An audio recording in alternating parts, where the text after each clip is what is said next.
বড়দরগার পক্ষে খেলেছিলেন। আবারও মোরসালিন আক্রমণ হয়েছেন পশ্চিম প্রান্তে, আবারও আক্রমণের মাঠের মাঝ প্রান্ত দিয়ে একটি খেলায় জয় এবং পরাজয় থাকে। যারা আজকের খেলায় পরাজিত হয়েছেন তারাও দুর্দান্ত খেলেছেন, এবং যারা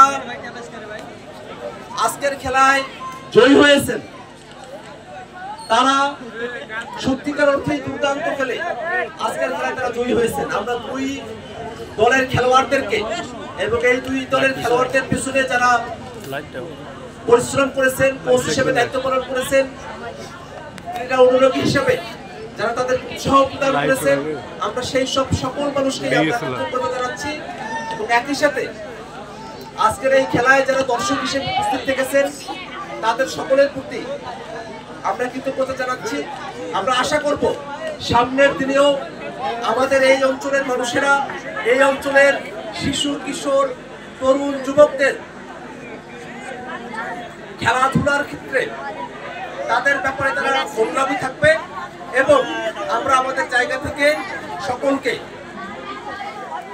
একটা ক্রীড়া মানুষের মধ্য দিয়ে সকলকে আমরা গড়ে তুলবো, এটাই আমাদের প্রত্যাশা। তো মাগরিবের সময় হচ্ছে, আমরা কথা দীর্ঘ করব না।